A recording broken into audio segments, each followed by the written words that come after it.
semuanya, Assalamualaikum warahmatullahi wabarakatuh. Balik lagi di channel YouTube Yeki TV. Masih bersama aku, Alizaya Bintani, di konten Ruang Dimensi Kedua, part 2.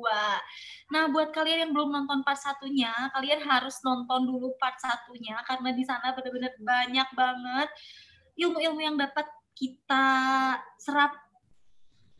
Halo. Udah siap kan nih, kita mau main game nih. Biar seru-seruan. Siap gak? Siap ya?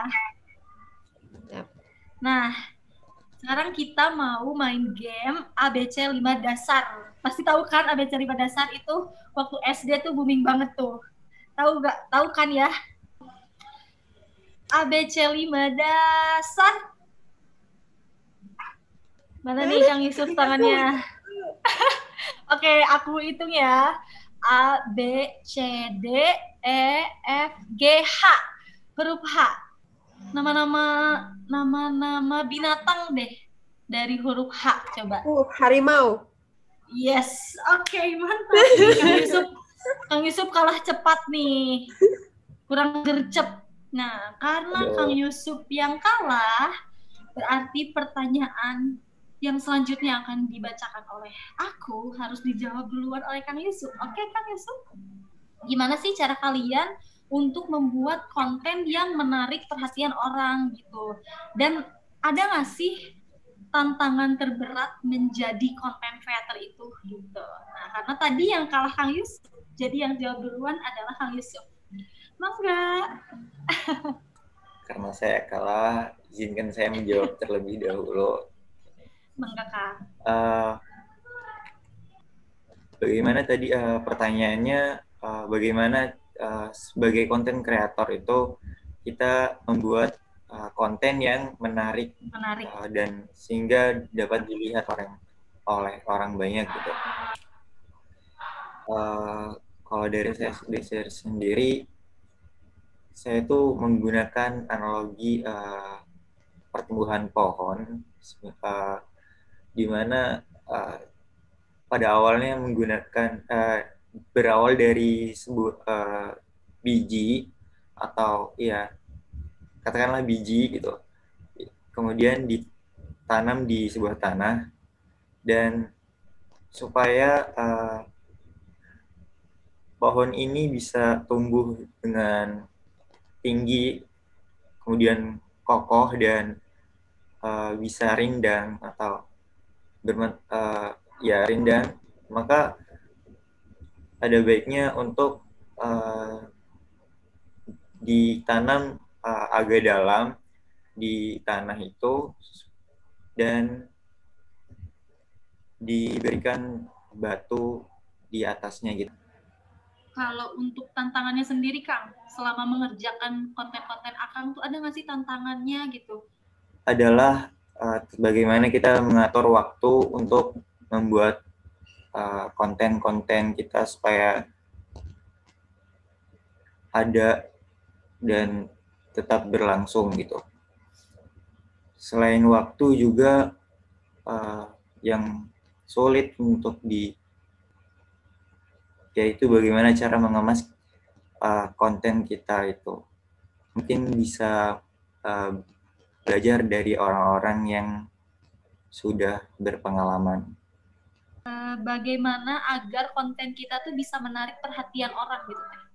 Oh ya, untuk menarik perhatian orang, yang pertama itu harus kenal dulu ya sama audiensnya. Selain tahu tentang audiens, ternyata audiens aku pengen apa kayak gitu. Setelah memenuhi itu, aku posting video-video. Nah, selain itu juga aku sering posting foto-foto yang mengenai hal-hal pariwisata atau enggak hal-hal yang lucu-lucu kayak gitu. Jadi posting itu enggak cuma satu di bidang aja. Jadi kalau bisa di beberapa bidang karena bisa bermanfaat. Kalau bisa juga masukin kayak tips-tips kayak gitu ke orang. Kalau untuk tantangannya sendiri nih Teh, ada nggak sih kayak misalnya kan kalau kita nih sebagai manusia kadang-kadang ada semangatnya gitu untuk bikin konten, ada lagi malesnya nih. Nah, ada nggak sih Teh ngelalui hal-hal kayak gitu, misalnya lagi Aduh males banget nih aku buat bikin konten, misalnya ada nggak sih kayak gitu atau tantangan-tantangan lainnya yang pernah dilalui oleh Teteh gitu?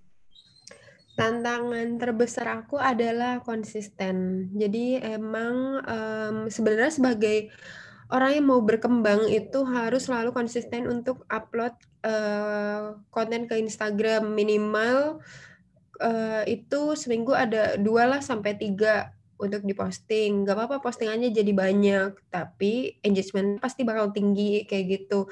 Dan memenuhi keinginan audiens, kayak audiens pengennya video yang diupload seminggu sekali, tapi kadang susah karena aku takut ketika orang lihat, ih biasa aja videonya, kok nggak berkembang sih kayak gitu. Itu sih tantangan aku.